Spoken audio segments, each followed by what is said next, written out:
তো কৃতদাসী বলছে, মালিক সারাদিন কাজ করব বটে, কিন্তু রাত্রে তুমি আমার থেকে কোনো কাজ নিতে পারবে না। যদি এই শর্ত হয় তো আমি যাইতে রাজি। এই শর্ত যদি হয় তাহলে আমি কি যাইতে রাজি, এই শর্ত পুরা করলে। বলছে ঠিক আছে। তো সারাদিন কাজ করত, রাত্রে নির্জন ঘরে চলে যেত, নির্জন ঘরে চলে যেত। তো মালিকের একদিন আগ্রহ ঢুকছে যে ও যে আমাকে শর্ত লাগায় আসলো, শর্ত লাগায় যে আসলো যে রাত্রে কোনো কাজ নেওয়া যাবে না, দেখি ও রাত্রে করে কি। তো আস্তে আস্তে ছিদ্র দিয়ে দেখতেছে কি করে। তো দেখে সেজদায় পড়া কাঁদতেছে আর বলতেছে, তুমি যে আমাকে ভালোবাসো। কি বলতেছে? আল্লাহ তুমি যে আমাকে ভালোবাসো, ওই ভালোবাসার ওয়াস্তা তুমি আমাকে আরো কাছে করো। কাঁদতেছে।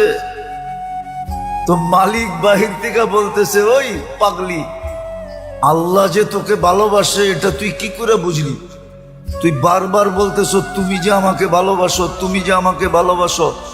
তুই এটা বল যে আমি তোমাকে ভালোবাসি। তো কৃতদাসী সেজদার থেকে মাথা উঠাইছেন, মাথা উঠাইছেন, উঠায় বলতেছে, শুন, আল্লাহ যদি আমাকে ভালো না বাসতো তাইলে এই গভীর রাত্রে ওনার কদমে আমাকে রাখতো না, আর তোরে ল্যাপের ভিতরে ঘুম পড়তে দিত না।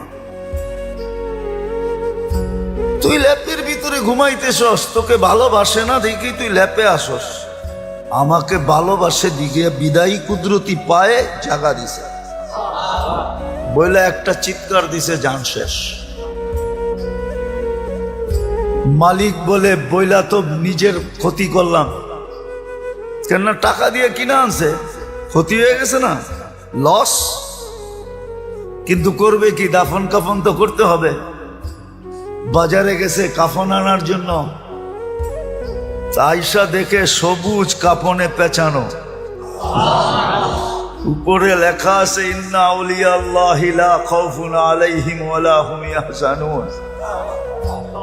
এই কোরআনের আয়াত উপরে লেখা, ইন্না আউলিয়া আল্লাহি লা খাউফুন আলাইহিম ওয়ালা হুম ইয়াহজানুন।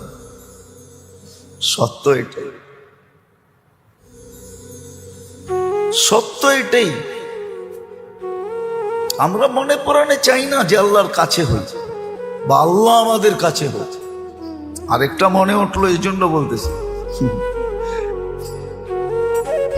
রব আল্লাহ। এই জন্যই তো আল্লাহ বলছিলেন যে আমি এমন রব, কাসসামার রিজক ফালা ইয়ানসা মিন খালকিহি আহাদ। সবারটা সময় মতো পৌঁছাই, কাউকে পৌঁছাইতে ভুলি না। হ্যাঁ হ্যাঁ, আমাদেরটা আগে পিছে হইতে পারে আমাদের কর্মের কারণে, কিন্তু মানুষ আর জিন ছাড়া কোনো প্রাণীর প্রয়োজন সময়ের 1 সেকেন্ড দেরি হয় না। হ্যাঁ, মনে উঠলো, এই জন্য বলতেছি, জানি না আপনাদের মনে আছে কিনা। মুসা আলাইহিস সালামের জামানায় অনাবৃষ্টি হইতেছিল, বৃষ্টি হয় না হয় না হয় না হয় না, জমিন শুকায়া কাঠ হয়ে গেছে। তো মুসা আলাইহিস সালাম বনি ইসরাইলদেরকে বলতেছিল, চলো আল্লাহর কাছে বৃষ্টির জন্য দোয়া করি। যেই খরা চলতেছে, কিছুদিন পরে কিচ্ছু থাকবে না। দেখেন না মাঝে মাঝে উন্নত দুনিয়ায়, দেখেন না আমেরিকা, কানাডা, ইংল্যান্ড, ফিনল্যান্ড, ইউরোপে মাঝে মাঝে দেখেন না বুশফায়ার হয়। বুশফায়ার, বুশফায়ার বোঝেন? আগুন লেগে যায়, দেখেন না জঙ্গলে।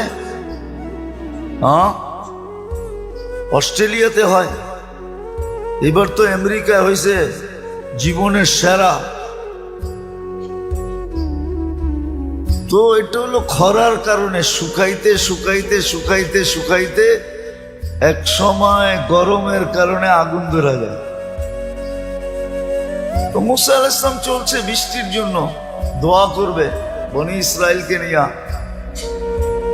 আর আগে নিয়ম ছিল যেদিন ইস্তেসকার নামাজ পড়বে ফজরের পরের থেকে কিছু খাবে না, রোজার মতো থাকবে, রোজার মতো। এমনকি বাচ্চাদেরকে মা দুধও দিবে না, জানোয়ারকে কোনো খাওয়া দিবে না, যেন সবাই আল্লাহর দিকে ফিরে। তো আধা রাস্তায় জয়া বলতেছে চলো, দোয়া করতে হবে না, বৃষ্টি চলে আসবে। বনি ইসরাইল একটু গারতেরা জাতি ছিল, গারতেরা বুঝেন? আবার বরিশালের মানুষ থাকলে চেতা যাইব, ঠিক না? মুই কি কম বুঝি, মোরে কম বুঝাইতে হইবে? মুই কি কম বুঝি? বনি ইসরাইল এরকমই ছিল। বলতেছে মুসা, দোয়াই তো করলাম না আলাইহিস সালাম, দোয়াই তো করলাম না, বৃষ্টি কোত্থেকে আসবে? তাইলে কষ্ট করে আনাইলাই কেন? তো পুরা জাতি তর্কে বিতর্কে জড়ায় গেছে মুসা আলাইহিস সালামের সাথে। তো মুসা আলাইহিস সালামের বলার ইচ্ছা ছিল না। তো বলছে শোনো, তোমাদের দোয়ার আগে পিপিলিকার দোয়া কবুল হয়ে গেছে। পিপিলিকা আল্লাহর কাছে দোয়া করছে, লিমা তুআদ্দিবুনা বিদুনুবি ইবাদিক, এলাহি তোমার বন্দার গুনার কারণে আমাদেরকে শাস্তি দাও কোন দুঃখে? গুনাহ তো তোমার বন্দা করছে, মানুষ গুনাহ করে, প্রাণী তো গুনাহ করে না। মানুষের গুনার কারণে আমাদেরকে শাস্তি, এটার যুক্তি কি? কোন যুক্তিতে?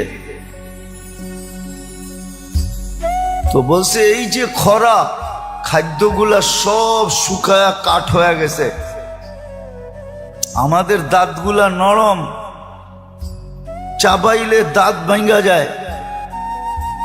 খাদ্য খাবো তো দূরের কথা, উল্টা দাঁত হারায়া ফিরে আসতে হয়। আর বৃষ্টি হইলে খাদ্যের ভিতরে পানি ঢোকে, ওগুলা সফট হয়, নরম। পাওয়া রুটি তো এই জন্যই পাওয়া রুটি কয়, ঠিক না? টোস্টরে তো এই জন্যই টোস্ট কয়, ঠিক না? টোস্ট খাইলে মনে হয় যে কাঁকড়া ভাজা চাবাইতেছে, ঠিক না? কটকট খটখট শব্দ হইতেছে, ঠিক না? তো কয় যে নরম হইলে আমাদের খাইতে সুবিধা হয়। এখন তো সব কাঠ হয়ে গেছে, কামড় দিতে দেরি, দাঁত হারাইতে দেরি হয় না।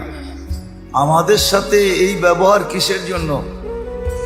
তা আল্লাহ পিপিলিকার অভিযোগ গ্রহণ করছেন, বৃষ্টি পাঠায় দেওয়ার সিদ্ধান্ত নিয়ে নিয়েছেন। তো যেটা বুঝাইতেছিলাম দোষ তো আমাদের, প্রয়োজনও আমাদের, দোষও আমাদের। তো সবচেয়ে বেশি ঘনিষ্ঠ হওয়া দরকার ছিল আল্লাহর সাথে, কেননা আল্লাহ মহাকর্তা, মহাপালনকারী, লালনকারী, পালনকারী, রক্ষক, সুরক্ষাকারী, হেফাজতকারী আল্লাহ। ওনাকে কাছে নেওয়ার, ওনার কাছে হওয়া উচিত ছিল, ওনাকে কাছে করা উচিত ছিল। আর সত্য আমরা করি নাই বিদায় মজা পাই না।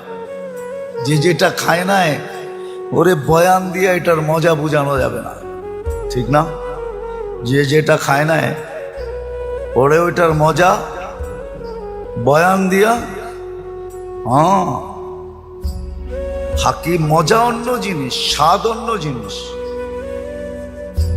এই জন্যই তো কবিতা আসছে, নাহলে কবিতা আসতো না। কি যাত না বিষে বুঝিবে সে কিসে, কবু আসি বিষে ডংসিনি যারে। সাপের ব্যথা তো ওই বুঝবে যে যাকে সাপ ছোবল দিছে, ঠিক না? যাকে ছোবল দেয় না, আপনি কাউকে মাথা ব্যথা বুঝাইতে পারবেন? কিন্তু যার হয়েছে সে তো বোঝে কি, ঠিক না? তো না হইলে বোঝা যায় না। তো আল্লাহর কাছে হওয়া যে কত মজা, নাইলে এই কথা কোনোদিন হইতো না। আউলিয়ানে লাথ মারি, আল্লাহ ওয়ালারা দুনিয়ায় লাথি দিতেন না। থাকে দুনিয়ার ভিতরে, লাথি দেয় দুনিয়াকে। এটা আপনার যুক্তিতে আসে নাকি? যে থাকতেছে দুনিয়াতে, খাইতেছে দুনিয়ারটা, পড়তেছে দুনিয়ারটা, লাথি দিতেছে কাকে? এটা হয় যুক্তিতে? কিন্তু ওনারা জানে কেন লাথি দিতেছে, কেন লাথি দিতেছে। সত্য এটাই। এই জন্যই দুনিয়ায় দুই দল হয়ে গেছে। একদল দুনিয়ার পিছে দৌড়াইতেছে, দুনিয়া ওদেরকে লাথি দিতেছে, ফুটবলের মতো লাইতাইতেছে আর ক্লান্ত করতেছে, গাম জড়াইতেছে। আর আরেক দল দেখা যায় আল্লাহর দিকে দৌড়াইতেছে।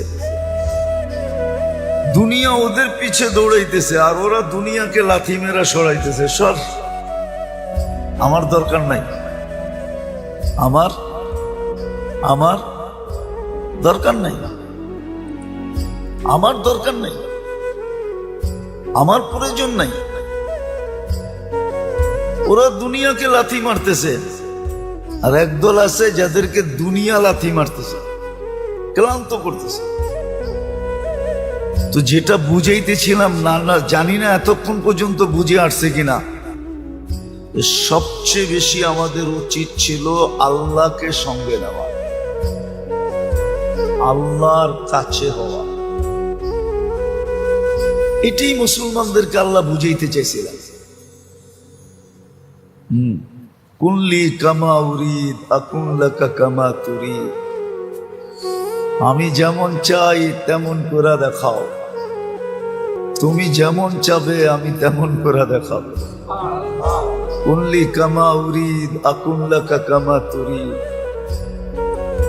আবার করার ভিতরে আল্লাহ যে করা চাইতেছেন আমার ভিতরে, আমার থেকে, আপনার থেকে, এটা কি অনেক বেশি?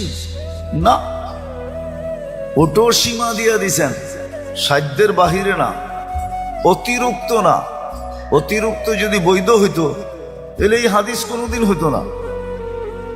তিনজনে বৈশা যুক্তি পরামর্শ করা, তিনজনে ঘোষণা দিতেছে আমি সারা রাত্র ইবাদত করব। আরেকজন বলতেছে আমি সারা জীবন রোজা রাখবো, আরেকজন বলতেছে আমি বিয়ে শাদী করব না। আল্লাহর রসুল শুনতেছে চুপচাপ। তিনজনের ঘোষণার পরে বলতেছে একটাও ঠিক না। আমি রাত্রে ঘুমাইও আবার সজাগ থাকি, ইবাদতও করি। আমি বিয়েও করছি একাধিক, আমি রোজাও রাখি আবার রোজাও ছাড়ি। বিদায় আমি যেটা করতেছি এটাই সঠিক। তোমাদেরটা যদিও আমার তুলনায় অনেক বেশি দেখা যাইতেছে, সারা রাত্র ইবাদত, কিন্তু এটা সঠিক না। ওয়ালি জাসাদিকা আলাইকা হাক্ক, তোমার শরীরেরও হক আছে। আরামের জন্য ঘুমও দরকার, ক্লান্তি দূরের জন্য ঘুমও দরকার, সুস্থতার জন্য ঘুমও দরকার। আল্লাহর রাসূল বুঝাইছেন, তাহলে বুঝা গেল সাধ্যের বাহিরেও না, অতিরিক্ত না, সহজ করছেন। আল্লাহর কাছে হওয়া, আল্লাহ পাওয়া সহজ সহজ ছিল। যদি আমি শিখতাম, যদি আমি করতাম, করলে সহজ, শিখলে সহজ। আমরা তো শিখিও না, করিও না, এই জন্য আমাদের কাছে কঠিন মনে হয়। অপরিচিত জায়গায় যাইতে মানুষ যাওয়ার আগেই ভীতু হয়, অনেক ভাবনা ভাবে, ঠিক না? তো না শিখলে কঠিন মনে হয়, না জানলে কঠিন মনে হয়। আসলে কঠিন না, আল্লাহ পাওয়া তো সহজ। অনেকবার বলছি, এইবারও বলতেছি, বনি ইসরাইলের ওই বদমাশ আল্লাহর জন্য তো শোভনীয় না শব্দটা, দুই শব্দে আল্লাহকে পটায় ফেলছে, রাজি করে ফেলছে, খুশি করে ফেলছে, নিজের পক্ষে নিয়ে নিছে। কেমন নেওয়া নিছে? আল্লাহ মুসা আলাইহিস সালামকে বলছে জানাজা আপনার পড়াইতে হবে, যে জানাজায় শরীক হবে তার গুনাহ মাফ হবে। অথচ লিস্টেড বদমাশ, হ্যাঁ, বদমাশির দিক দিয়া পুরা বনি ইসরাইলের 1 নম্বর সেলিপেটি। বদমাশির দিক দিয়া সবাই চিন্ত বদমাশ, কিন্তু শেষ মুহূর্তে এসে এমন এক শব্দ বলছে, ইয়া মান লা তাদুররুহু যুনুব ওয়া লা তানফা। ও আল্লাহ, গুনায় তোর কোনো ক্ষতি সাধিত হয় না, আর লাভও হয় না, না লস না লাভ। ওয়ালা তানকুসুহুল মাগফিরা, মাফ করে দিলে তোর ভান্ডারে কমেও না। ফাআমুতু ফরিদান ওয়াহিদা, দেখ আমি লোকালয়ের বাহিরে একা একা পড়া মরতেছি। ওয়া আনতা কুলতা আনতাল গফুরুর রহিম, আর আপনি নাকি গফুরুর রহিম। মাফ যদি না করলেন তো আপনি গফুরুর রহিম হইয়া আমার লাভটা হইল কি? এতটুক কথা বুঝলে অনেক কিছু, না বুঝলে কিছুই না। আল্লাহকে বিলকুল পক্ষে নিয়ে আসছে, বুঝার বিষয়। আজকে আমাদের সবচেয়ে বেশি যাকে কাছে করা দরকার ছিল, সঙ্গে লওয়া দরকার ছিল, বিশেষ করে মুসলমান, বিশেষ করে উম্মতে মুহাম্মদ। হায়, বিশেষ করে উম্মতে মুহাম্মাদি। কেন আমাদের পরে তো আর কোনো উম্মত নাই যে আল্লাহ কারো জন্য কিছু রাখবেন। আমাদের পরে তো কোনো উম্মত নাই, আছে নাকি? হ্যাঁ, যে কারো জন্য কিছু রাখবেন। পিছনে কেউ থাকলে না তার জন্য কিছু উঠায় রাখে, ঠিক না? বাঁচায় রাখে, ঠিক না? আমাদের পরে তো উম্মত নাই, কার জন্য বাঁচাবেন, কার জন্য উঠায় রাখবেন, কার জন্য আলাদা করবেন, কার জন্য পৃথক করবেন? অ্যানালাইসিসের বিষয়। আমাদের নবীজির পরে তো নবী নাই, আছে নাকি? মুহাম্মদুর রাসূলুল্লাহর পরে কেউ আছে? হ্যাঁ, আপনি যদি মনে মনেও ভাবেন তারপরও গুনাহ। মুহাম্মদুর রাসূলুল্লাহর পরে কোনো নবী নাই, কোনো রাসূল নাই, খাতামান নাবিয়্যিন। হ্যাঁ, অনেক সময় আমাদের সমাজের কিছু মানুষ আছে ধোকায় পড়ে, আপনিও ধোকায় পড়তে পারেন। হ্যাঁ, কিন্তু আমি বলবো গুই সাপের মতো বিদ্যাও আপনার আকল আপনার কাছে নাই। হাদিসে দাব আছে, দাব। গুই সাপকে আল্লাহ রসুল জিজ্ঞাসা করছিলেন, কুল মান আনা, আমি কে? তো গুই সাপ স্বীকারোক্তি দিছে, আনতা রাসূলুল্লাহ রাব্বিল আলামিন, সমস্ত জগতের রবের রসূল, খাতামান নাবিয়্যিন। অনেক মিথ্যাবাদী আসবে, সব মিথ্যা, আপনিই সর্বশেষ নবী। গুই সাপ বুঝলে আপনি বোঝেন না কেন?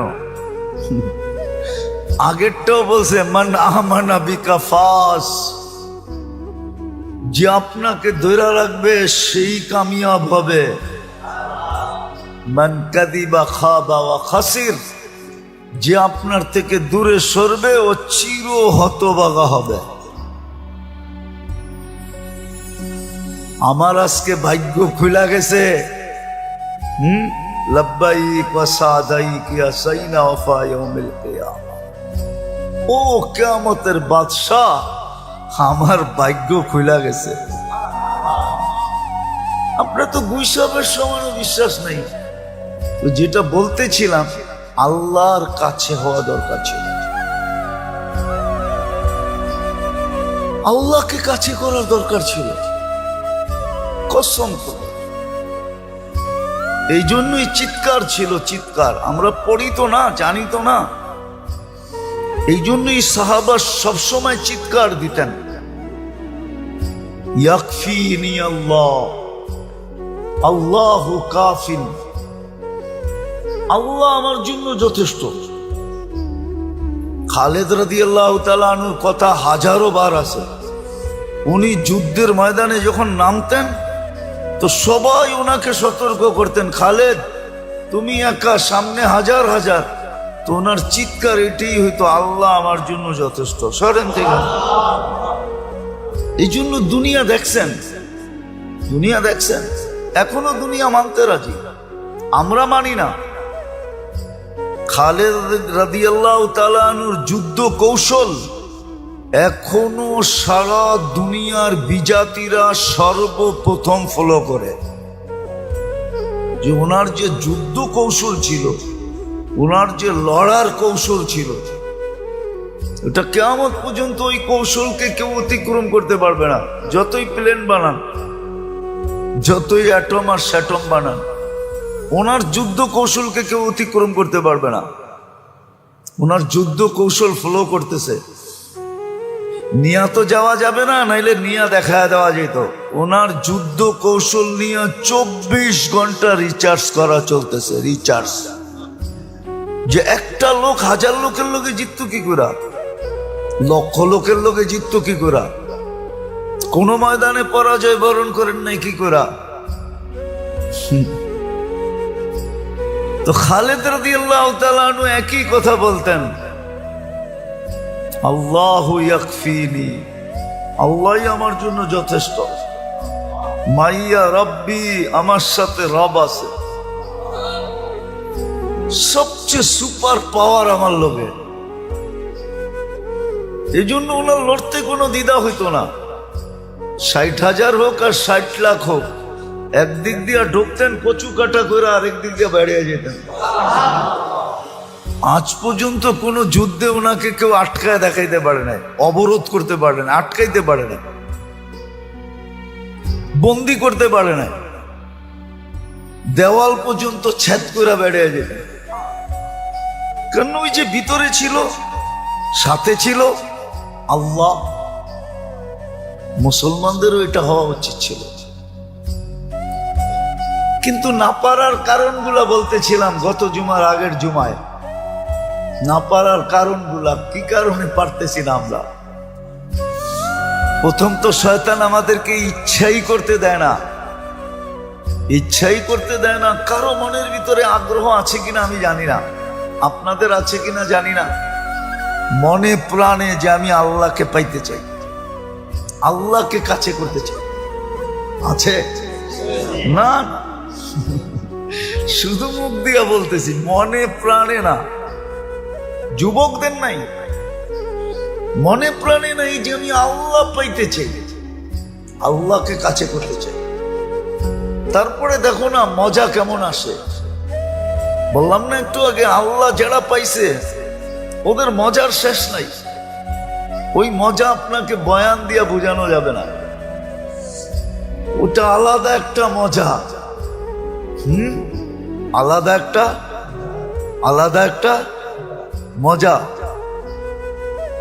সত্য কাহিনী। কি তো দাসী কিনা নিয়ে আসছেন, দুর্বল সুরবল কিনা নিয়ে আসছেন। তো কি তো দাসী বলছে, মালিক সারাদিন কাজ করব বটে, কিন্তু রাত্রে তুমি আমার থেকে কোনো কাজ নিতে পারবে না। যদি এই শর্ত হয় তো আমি যাইতে রাজি। এই শর্ত যদি হয় তাহলে আমি কি যাইতে রাজি, এই শর্ত পুরা করলে। বলছে ঠিক আছে। তো সারাদিন কাজ করতো, রাত্রে নির্জন ঘরে চলে যেত, নির্জন ঘরে চলে যেত।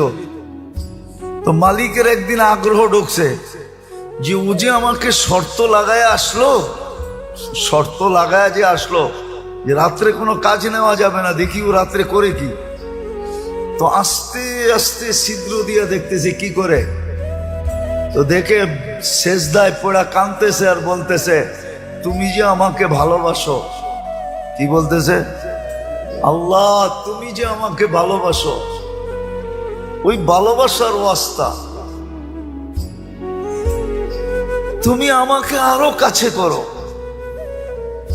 কাঁদতেছে। তো মালিক বাহির থেকে বলতেছে, ওই পাগলি, আল্লাহ যে তোকে ভালোবাসে এটা তুই কি করে বুঝলি? তুই বারবার বলতেছ তুমি যে আমাকে ভালোবাসো, তুমি যে আমাকে ভালোবাসো। তুই এটা বল যে আমি তোমাকে ভালোবাসি। তো কৃতদাসী সেজদার থেকে মাথা উঠাইছেন,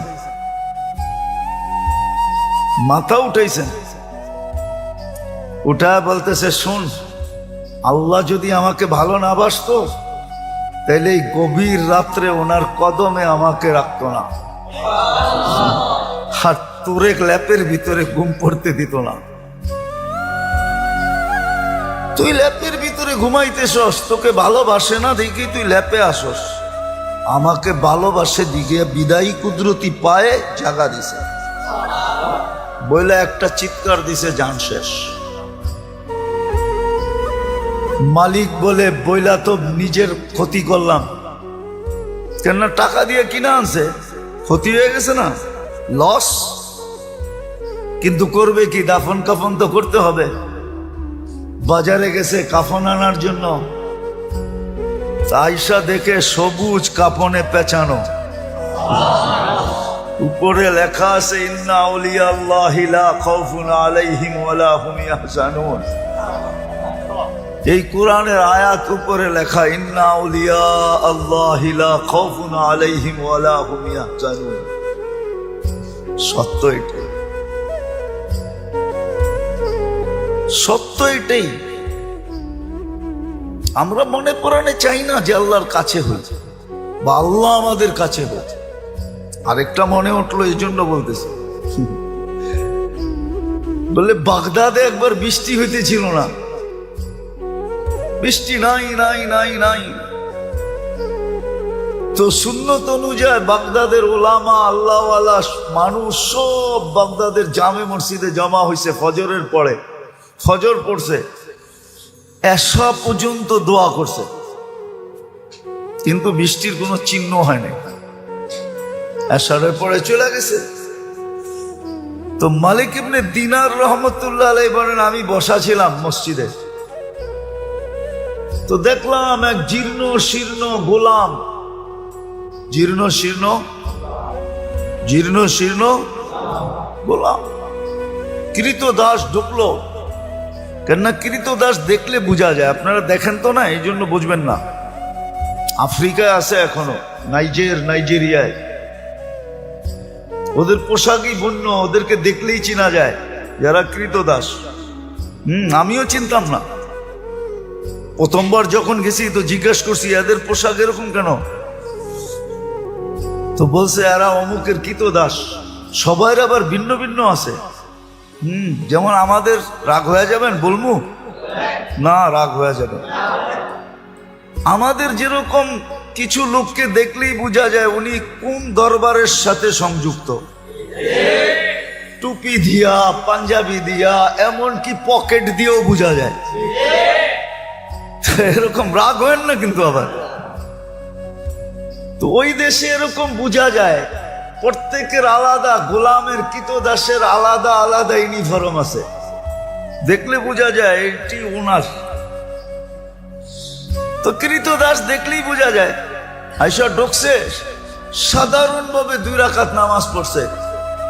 ওরা হাত উঠায় বলতেছে, আল্লাহ বৃষ্টি বন্ধ করছো তো বন্দা তোমার কাছে হওয়ার জন্য। বৃষ্টি বন্ধ করছো কেন? আরে ভালো মতে বোঝেন, বন্দা তোমার। ফজরের পরের থেকে তো এশা পর্যন্ত সব মসজিদে বসা ছিল, এখনো তো বৃষ্টি দিলেন না, এক্ষণ দিবেন, এক্ষণ। তো মালিক ইবনে দিনার রহমতুল্লাহ আলাইহি বলতেছে, ও বলতেছে এক্ষণ দিবেন, ও বলতেছে আর আকাশে গর্জন উঠতেছে, নামছে ঝুমঝুমায়া বৃষ্টি। আমিও আটকায় গেছি, ও আটকায় গেছে। বৃষ্টি যতক্ষণ বর্ষণ হওয়ার প্রয়োজন ছিল বর্ষণ হয়েছে, ও মসজিদ থেকে বাহির হয়ে চলে গেছে, বাহির হয়ে চলে গেছে। আমি দূরত্ব নিয়ে একটু পিছে পিছে গেছি, যায় কোথায়, যা দেখলাম এক বাড়িতে ঢুকছে। আর ওই বাড়ি ছিল, মালিক ছিল, উনি কৃতদাসের ব্যবসা করতেন, কিনা কিনা আনতেন আর বেশি দামে বিক্রি করতেন, ব্যবসা ছিল এক জমানা এটা। তো যা ঢুকার পরে দেখলাম এক কোনায় জীর্ণ শীর্ণ বসা আছে। তো মালিককে ডাকলাম যে এই গোলাম বেচবা? এটা তো কোনো কামেরই না, এটা নিয়ে কি করবা? গোলাম তো মানুষ কিনে কাজের জন্য, সহযোগিতার জন্য, সাহায্যের জন্য, এটা তো কোনো কাজের না। এটা তো কিনা আমি টাকা লস করছি, এটাকে তো শুধু খাওয়াইতেই হয়, কোনো কাজ কুছ পারে না। দেখো না শরীরে কোনো হাড্ডি ছাড়া কিছু নাই। তো মালিক ইবনে দিনার রহমতুল্লাহ আলাইহি বলতেছে তুই বেচবি কিনা এটা কর, কি আছে না আছে ওটা তো আমার তোর দরকার নাই, বেচবি?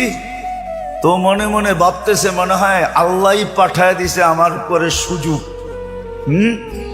সুবর্ণ সুযোগ মেরে একটা লমসম দাম চাইছে, যা চাইছে মালিক ইবনে দিনার রহমতুল্লাহ আলাইহি বলে ডান, কিনা ফেললাম। টাকা গয়না দিয়ে নিয়ে আসছে। আনার পরেও কৃতদাস জিজ্ঞাসা করতেছে মালিক তুই আমার এত দোষ শোনার পরও তুই আমাকে কিনলি কেন? তোর কি টাকায় কামড়ায় যে তুই আমারে কিনলি টাকা দিয়া? তো মালিক ইবনে দিনার রহমতুল্লাহ আলাইহি বলে আমি তোকে দেখা কিনি নাই, আমি তো কিনছি তোর তাল্লুক দেখা। সারা বাগদাদ বসা ছিল ফজরের পরের থেকে আল্লাহওয়ালা আলেম। ওই সময় বাগদাদ বাগদাদেই ছিল। ওই চিত্র তোলার সময় আমার কাছে নাই যে ওই সময় বাগদাদের চিত্রটা কিরকম ছিল। সব তো ফজরের পরের থেকে আসা পর্যন্ত বসা ছিল, বৃষ্টি তো হইল না। তুই এরকম কি বললি আল্লাহকে? 2 রাকাত পড়া ঝুমঝুমায় বৃষ্টি আসলো আর তুই বললি এখন দেন। আল্লাহ কাছে পাওয়ার একটা মজা আছে, আজকে আমরা পাই নাই, এই জন্য মজা নাই, মজা পাই নাই। বলে বাগদাদে একবার বৃষ্টি হইতেছিল না, বৃষ্টি নাই নাই নাই নাই। তো সুন্নত অনুযায়ী বাগদাদের ওলামা আল্লাহওয়ালা মানুষ সব বাগদাদের জামে মসজিদে জমা হয়েছে ফজরের পরে। ফজর পড়ছে, এশা পর্যন্ত দোয়া করছে, কিন্তু বৃষ্টির কোনো চিহ্ন হয়নি। এশারের পরে চলে গেছে। তো মালিক ইবনে দিনার রহমতুল্লাহ আলাইহি বলেন আমি বসা ছিলাম মসজিদে, তো দেখলাম এক জীর্ণ শীর্ণ গোলাম, জীর্ণ শীর্ণ গোলাম কৃতদাস ঢুকলো। কেননা কৃতদাস দেখলে বোঝা যায়, আপনারা দেখেন তো না, এই জন্য বুঝবেন না। আফ্রিকায় আছে এখনো, নাইজেরিয়ায় ওদের পোশাকই বন্য, ওদেরকে দেখলেই চেনা যায় যারা কৃতদাস। আমিও চিনতাম না, প্রথমবার যখন গেছি তো জিজ্ঞাসা করছি এদের পোশাক এরকম কেন? তো বলছে এরা অমুকের কৃতদাস। সবার আবার ভিন্ন ভিন্ন আছে। যেমন আমাদের রাগ হয়ে যাবেন বলবো না, রাগ হয়ে যাবে। আমাদের যেরকম কিছু লোককে দেখলেই বোঝা যায় উনি কোন দরবারের সাথে সংযুক্ত, টুপি দিয়া, পাঞ্জাবি দিয়া, এমনকি পকেট দিয়েও বোঝা যায়। এরকম রাগ হয় না কিন্তু আবার। তো ওই দেশে এরকম বোঝা যায়, প্রত্যেকের আলাদা, গোলামের কৃতদাসের আলাদা আলাদা ইউনিফর্ম আছে, দেখলে বোঝা যায় এটি ওনার। তো কৃতদাস দেখলেই বোঝা যায়। আইসা ঢুকছে, সাধারণভাবে 2 রাকাত নামাজ পড়ছে। ওরা হাত উঠায় বলতেছে আল্লাহ বৃষ্টি বন্ধ করছো তো বন্দা তোমার কাছে হওয়ার জন্য। বৃষ্টি বন্ধ করছো কেন? আরে ভালো মতে বোঝেন, বন্দা তোমার ফজরের পরের থেকে তো এশা পর্যন্ত সব মসজিদে বসা ছিল। এখনো তো বৃষ্টি দিলেন না, এক্ষণ দিবেন, এক্ষণ। তো মালিক ইবনে দিনার রহমতুল্লাহ আলাইহি বলতেছে, ও বলতেছে এক্ষণ দিবেন, ও বলতেছে আর আকাশে গর্জন উঠতেছে, নামছে ঝুমঝুমায়া বৃষ্টি। আমিও আটকায় গেছি, ও আটকায় গেছে। বৃষ্টি যতক্ষণ বর্ষণ হওয়ার প্রয়োজন ছিল বর্ষণ হয়েছে। ও মসজিদ থেকে বাহির হয়ে চলে গেছে, বাহির হয়ে চলে গেছে। আমি দূরত্ব নিয়ে একটু পিছে পিছে গেছি, যায় কোথায়।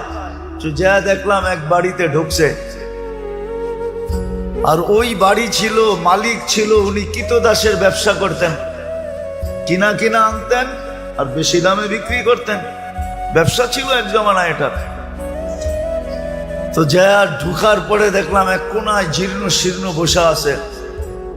তো মালিককে ডাকলাম যে এই গোলাম বেচবা? এটা তো কোনো কামেরই না, এটা নিয়ে কি করবা?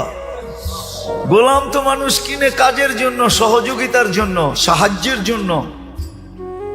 এটা তো কোনো কাজের না, এটা তো কিনা আমি টাকা লস করছি, এটাকে তো শুধু খাওয়াইতেই হয়, কোনো কাজ কুছ পারে না। দেখো না শরীরে কোনো হাড্ডি ছাড়া কিছু নাই। তো মালিক ইবনে দিনার রহমতুল্লাহ আলাইহি বলতেছে, তুই বেচবি কিনা এটা কর, কি আছে না আছে ওটা তো আমার তোর দরকার নাই, বেচবি? তো মনে মনে ভাবতেছে, মনে হয় আল্লাহই পাঠায় দিছে আমার উপরে সুযোগ,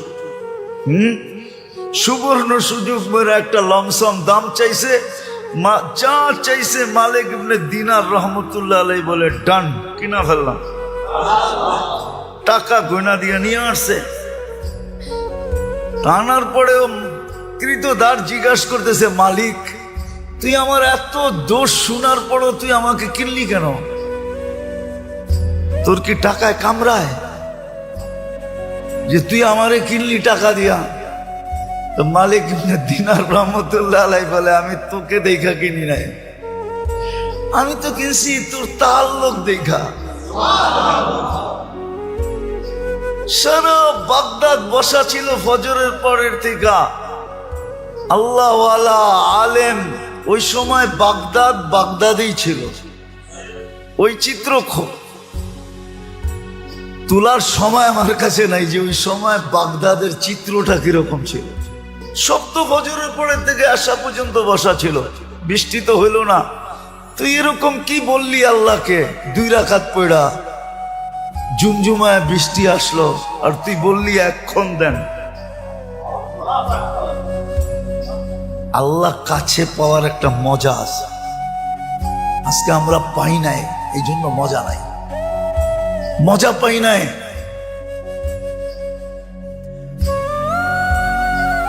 নিলাম 3 বেলায় 300 টাকা, তাইলে এইখানেও তো 9,000 টাকা, 18,000 টাকা তো দুটার বিল। বাকিগুলার বিল বাদিয়ে দিলাম। যদি শ্বাস নেওয়ার উপরে বিল হইতো, যে শ্বাস নেওয়ার উপরে বিল, যে প্রত্যেক শ্বাসে 1 পয়সা বিল, তাহলে তো ডেলি 1600 টাকা আপনাকে বিল দিতে হইতো। আমি প্রমাণ দিতেছি, বাংলাদেশের প্রথম সারির শিল্পপতি শুধু স্বাভাবিক শ্বাস নেওয়ার জন্য করোনার সময় নিজের এন্টার কোম্পানি লেখা দিতে রাজি ছিল। শুধু রাজি ছিল না, ডাক্তারদেরকে বলছিল যে আমাকে স্বাভাবিক শ্বাস নিতে দাও, আমি এন্টার কোম্পানি তোমাদের নামে লেখা দিয়ে দিব। তাইলে এইখানে তো ডেলি 1600 টাকা বিল দিতে হইতো। বিদায় আমি শেষ কথায় চলে আসছি, আর লম্বা করবো না।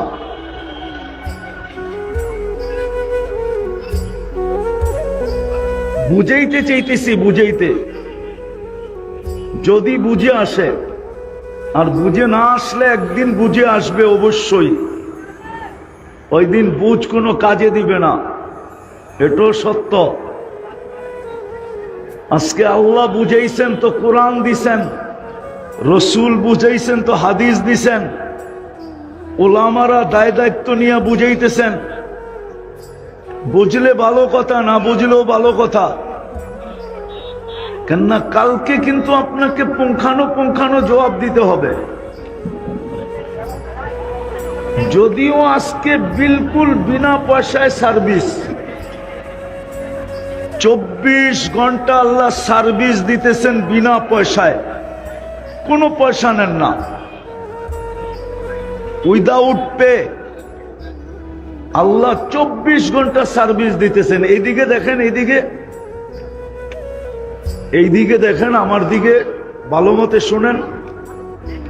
আল্লাহ কিন্তু 24 ঘন্টা আমাদেরকে সার্ভিস দিতেছেন, কিন্তু বুঝতে পারতেছি না কেন, এটাও আমি জানি। বুঝতে পারতেছি না, ইচ্ছা স্বাধীনতা দিছেন বিদায়।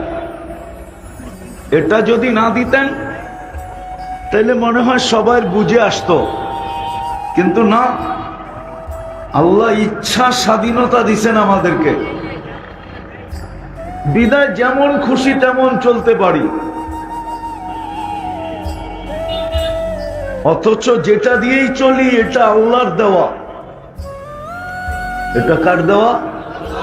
এজন্য আল্লাহ এক জায়গায় দৃষ্টি আকর্ষণ করছেন, একটু আমাদের দৃষ্টিটা নিজের দিকে আকর্ষণ করতে চাইছেন। তো আল্লাহ এক জায়গায় বলছে, আমা কুনতা মা আম্মাহিনা, কখনো কি তোমার মনে পড়ে না যে তুমি এক ফোঁটা পানি ছিলে? ফামান জাআলাকা দামা, বলো তোমাকে রক্তে রূপান্তরিত কে করলো? ওমান জাআলাকা মুদগা, রক্তপিণ্ডতে রূপান্তরিত কে করলো? ওমান জাআলাকা ইযামা, তোমার কঙ্কালটাকে তৈরি করলো? ওমান কাসা আলাইহি লাহমা, নিখুঁত ভাবে গোশত আর চামড়ার আবরণ কে চড়াইলো? আমা কুনতা সগীরা, তুমি কি ছোট ছিল না? ফামান কাব্বারা, তোমাকে বড় কে করলো? আমা কুনতা যায়ীফা, তুমি কি দুর্বল ছিলে না?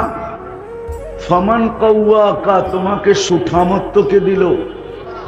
আমা কুনতা জাহিলা, তুমি কি অজ্ঞ ছিলে না? ফামান আল্লামাক, তোমাকে শিক্ষা কে দিল? আমা কুনতা মিসকিনা, তুমি কি মার পেটের থেকে অসহায় আসো নাই? ফামান আগনাকা, তোমাকে স্বয়ং সম্পূর্ণ কে করলো? এখন তো বলি আল্লাহ,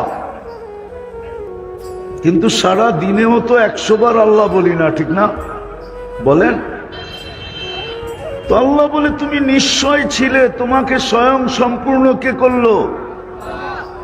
তারপরে আল্লাহ একটু খোলেন যাতে বিবেকে লাগে।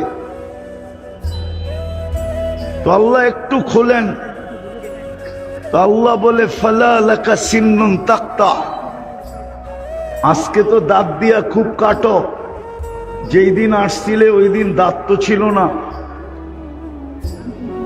ওয়ালা লাকা উযুনুন তাসমা, কান তো ছিল কিন্তু শ্রবণ শক্তির কার্যকারিতা তো ছিল না। ওয়ালা লাকা আইনুন তানজুর, চক্ষু তো ছিল কিন্তু দৃষ্টি শক্তির কার্যকারিতা তো ছিল না। ওয়ালা লাকা আকলুন তুমাইয়িজ, মগজ তো ছিল, ভালো মন্দ তো তুমি বুঝতে না। ওয়ালা লাকা ইয়াদুন তাফতিশ, হাত তো ছিল কিন্তু ধরার ক্ষমতা তো ছিল না। ওয়ালা লাকা রিজলুন তামশি, পাও তো ছিল কিন্তু চলার ক্ষমতা তো ছিল না। আমা কুনতা কাযালিক, আল্লাহ জিজ্ঞাসা করে তুই কি এরকম ছিলি না? আজকে তো বাপ নিয়ে চলিস, ঠিক না? বাপ বোঝেন? বাপ, আরে মনে হয় বাপ বোঝেন না, ঠিক না? কি বাপ বললাম? বাপ আরেকটা শব্দ বললে হয়তো একটু খারাপ লাগতে পারে, এই জন্য শব্দের চেঞ্জ করলাম। নাইলে ডাইরেক্ট বলা যায় আল্লাহ বলে তুই তো অহংকার নিয়ে চলস। আসলেই তো সত্য, আমরা তো অহংকার নিয়েই চলি, ঠিক না? কি বলেন? আল্লাহ বলে এইখানেই তো শেষ না, 24 ঘন্টা তোমাকে সুরক্ষিত করি বিদায় তুমি সুরক্ষা করি বিদায় তুমি সুরক্ষিত। আচ্ছা, একটা উদাহরণ দিই। মনে হয় 2 দিন আগেও আপনারা দেখছেন, সমস্ত খবরে বাহির হয়েছে ঢাকা শহরে জানলা বন্ধ রাখো।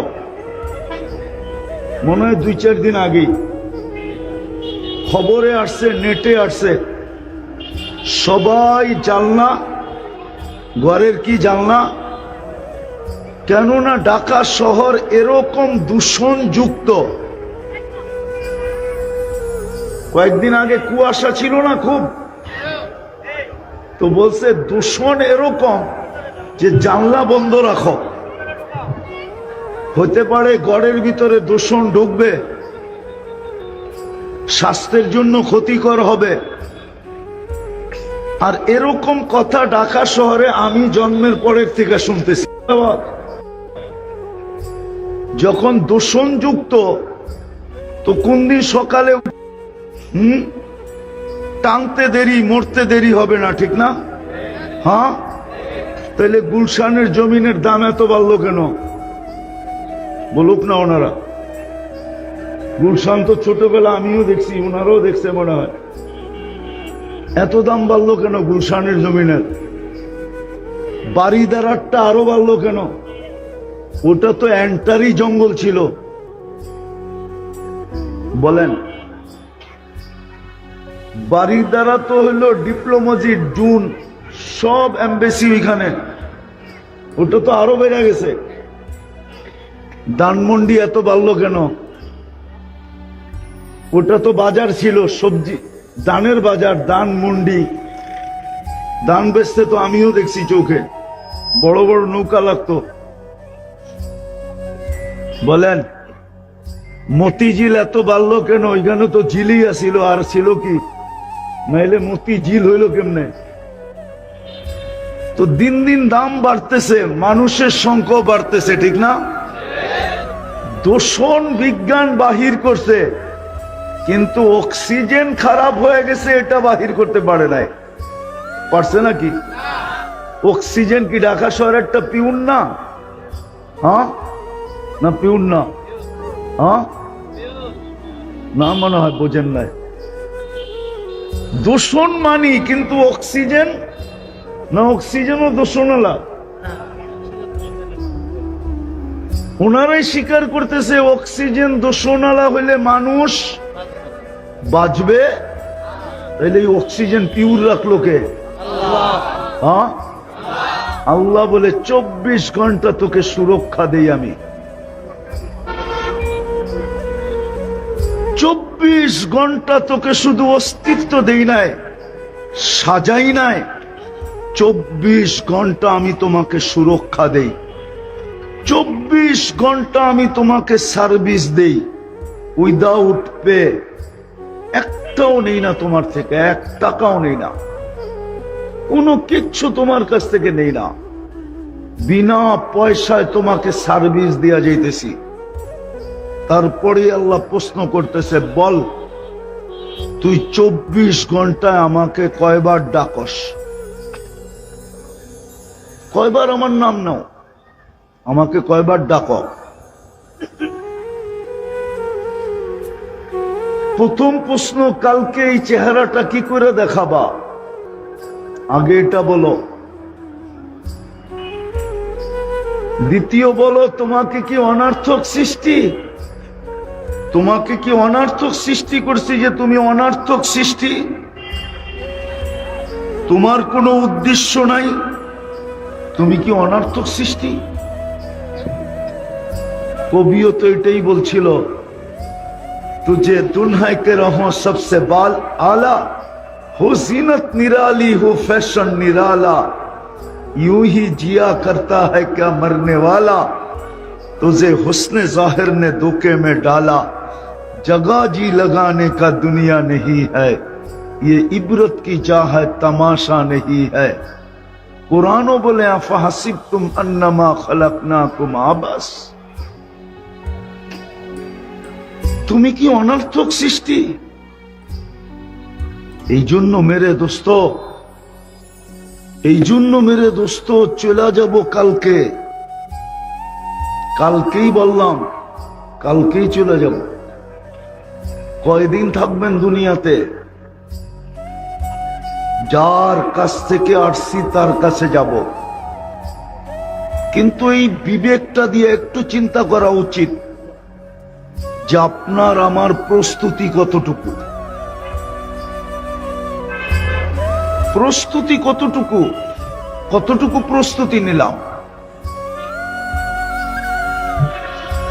প্রস্তুতি নেওয়ার জন্যই তো আপনার ভাগ্য খুলে দিছিলেন, বেশি কিছু তো দরকার ছিল না।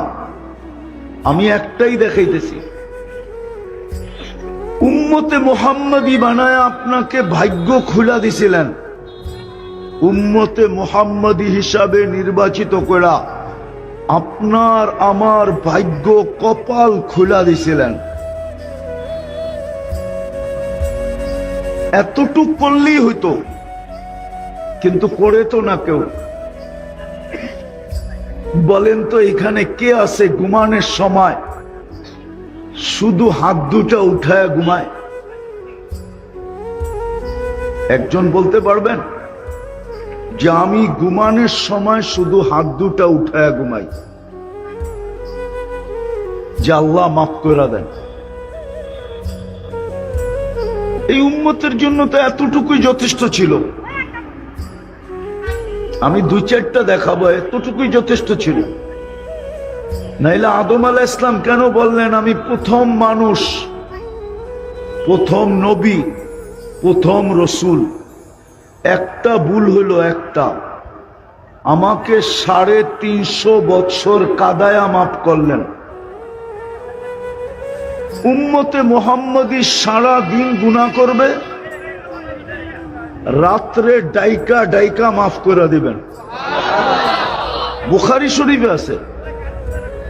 আমাদেরটা বোঝেন, কাজে দিবে। নাইলে কিন্তু চিত্র আরেকটাও আছে, আমি আপনাদেরকে দেখাইতে পারি, আমি আপনাদেরকে দেখাইতে পারি। কেননা আমি দুনিয়া কম দেখি নাই, মাত্র 103টা দেশ দেখছি এই পর্যন্ত, আর 60টা মহাদেশ দেখছি শুধু। তাহলে হাজারো কবর আমাকে কাঁদাইতো না, আর হাজারো স্মৃতি আমাকে কাঁদাইতো না। হাজারো দুনিয়ায় স্মৃতি আছে। কবি বলছেন না, পরা রহ জায়েগা यही ঠাট সারা, ঐতিহ্য পড়া থাকবে, শুধু ঐতিহ্য। ঐতিহ্য মানুষকে মাঝে মাঝে কাঁদায়, আমাকেও কাঁদাইতো না। এই জন্যই বলতেছিলাম চলে যাব, কিন্তু চলে যেতে হবে। কিন্তু সত্য এটাই যে প্রস্তুতি নিয়ে যেতে হবে,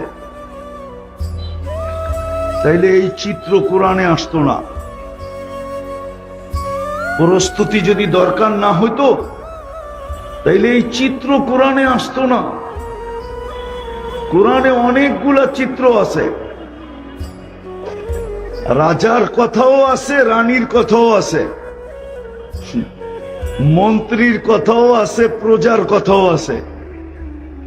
সব চিত্র কোরআনে আঁকা আছে।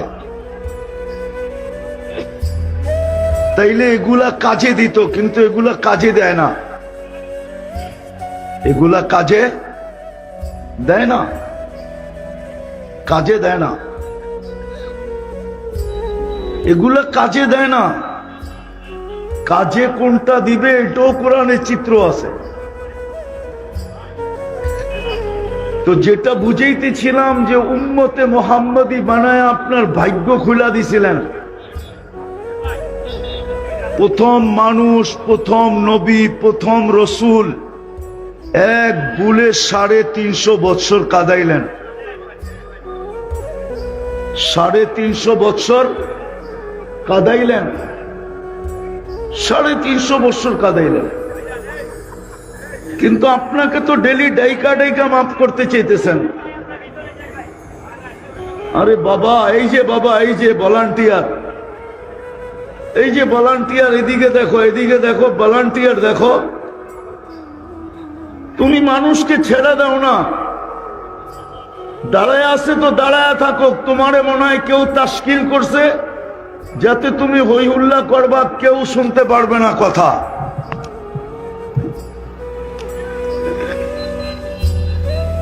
তো যেটা বুঝাইতেছিলাম, কেননা কথা তো এইখান থেকে আসে না, ওইখান থেকে আসে। মনে হয় আপনি মানতে রাজি না, কথা কি এইখান থেকে আসে? কথা এইখান থেকে আসে না, কথা ওইখান থেকে আসে। আর কসম খোদার, আল্লাহর হুকুম না মানলে বক্তা শুধু চিল্লায় চলে যাবে। আল্লাহর হুকুম মানেন, এই জন্যই প্রথম বলছিলাম যে মনোযোগ হইতে হবে আর পরিবেশটা নীরব হইতে হবে। কেউ দাঁড়ায় শুনতে ভালোবাসতেছে, দাঁড়ায় শুনতে দেন, আপনার হইহুল্লা করার তো দরকার নাই। কারো বসতে ভালো লাগতেছে বসবে, কিন্তু আপনি হইহুল্লা করে সম্পর্কটা কেন নষ্ট করতেছেন? তো যেটা বুঝাইতেছিলাম, আল্লাহর হুকুম মানা ব্যতীত এই ছোট জীবনটা গড়বে না। আর যদি না গড়ল তাহলে কালকে দাঁড়ানো যাবে না, সামনে দাঁড়ানো যাবে না। সত্য এটা মেনে নেন।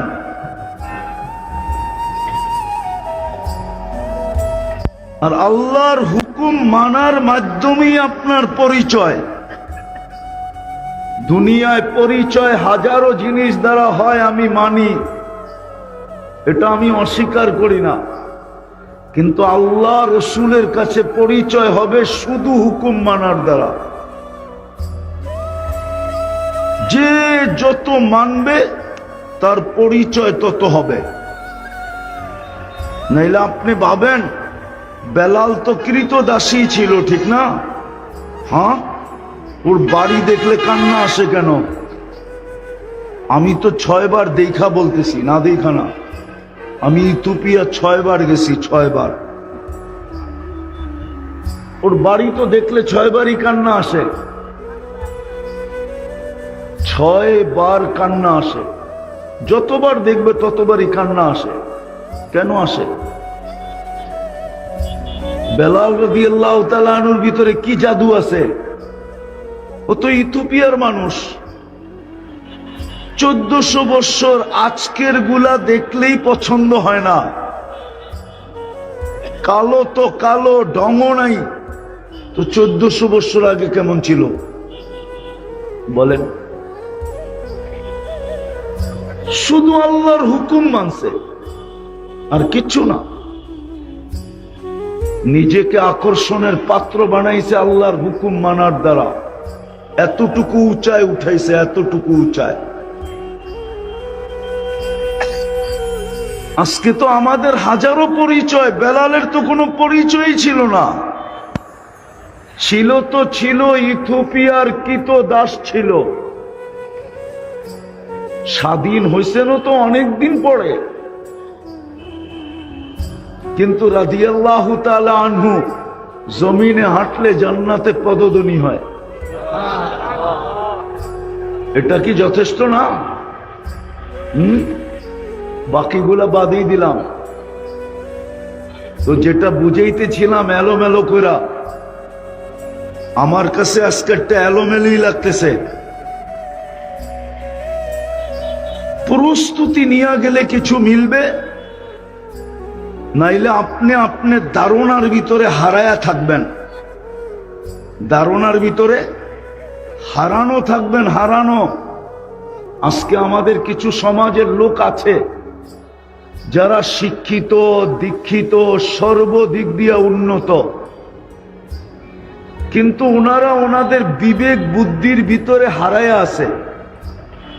বিবেক বুদ্ধির ভিতরে, বিবেক বুদ্ধি বিদ্যার ভিতরে হারায় আছে। ওনারা কোরআন হাদিসের কথা মানতে চায় না, মানতে বিবেক বুদ্ধি বিদ্যার ভিতরে হারায় আছে, হারায় গেছে। যতই যুক্তি দিয়ে বুঝান না কেন মানতে রাজি না। তো যেটা বুঝাইতেছিলাম, আসল কথা যেটা, আল্লাহর হুকুম মানা ছাড়া এই জীবনটা গড়বে না। আর জীবনটা যদি না গড়ল,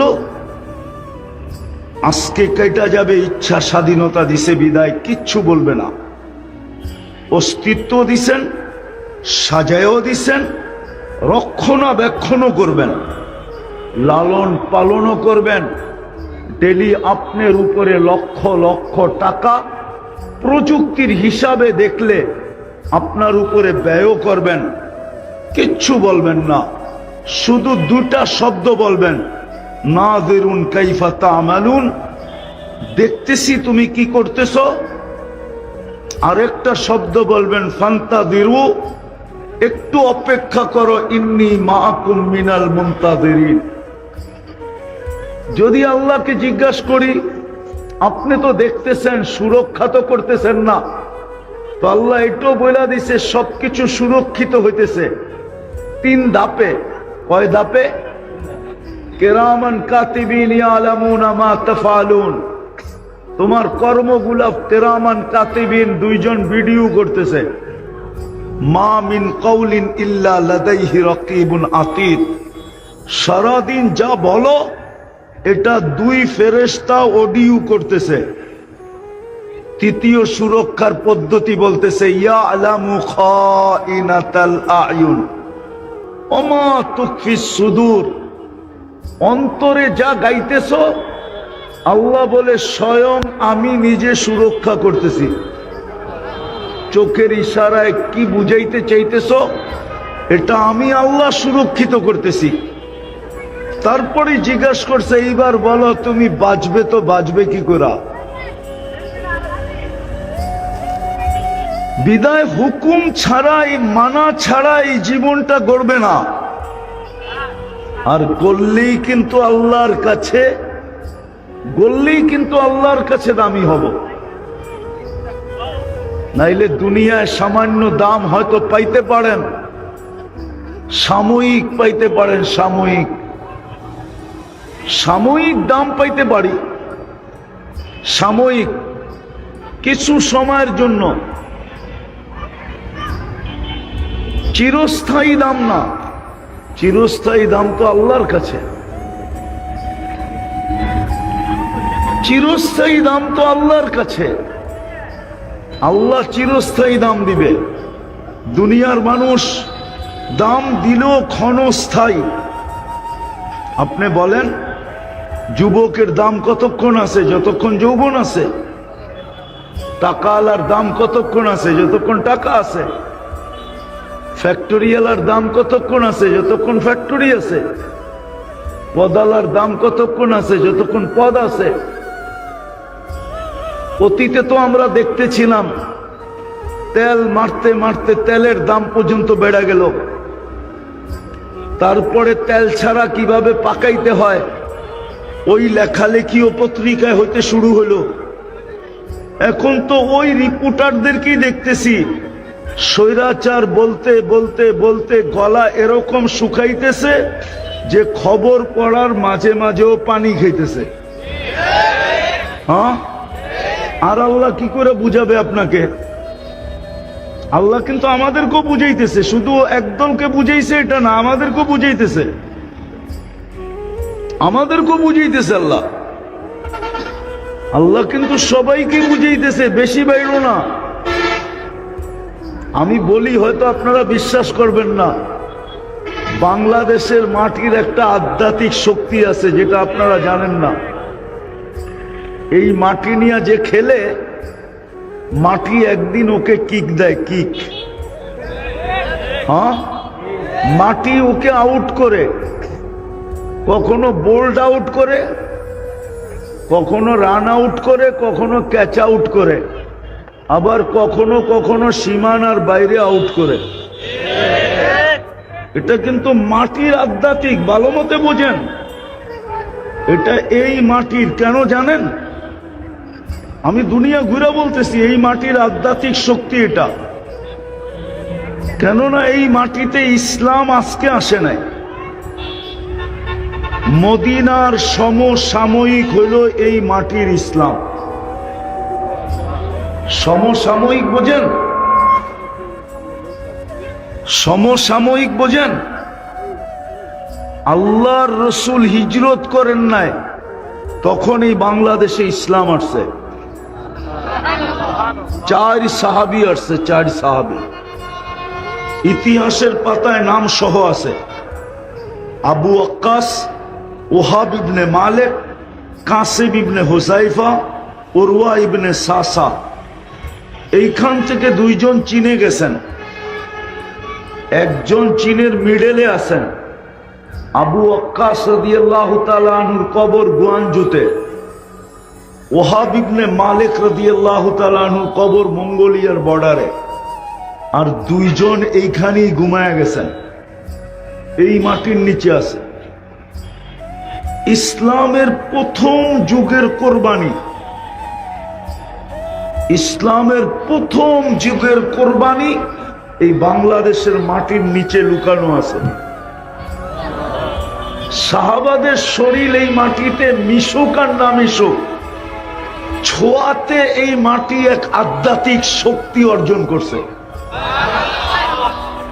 যার কারণে এই মাটি নিয়ে যে খেলবে, টুডে টুমোরো মাটি ওকে কিক মারবেই মারবে। আপনি 1400 কত সন চলতেছে বাংলা? আরে বলেন না 31। 1431 সনের ইতিহাস উঠে দেখেন, আপনি শতবার কিক পাবেন। কিক যেই মাটি নিয়ে খেলতে চাইছে, ওকে মাটি কিক দিয়ে দিছে। এটা হলো আধ্যাত্মিক শক্তি।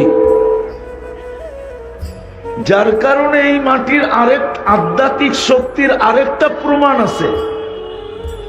আরেকটা প্রমাণ দিব।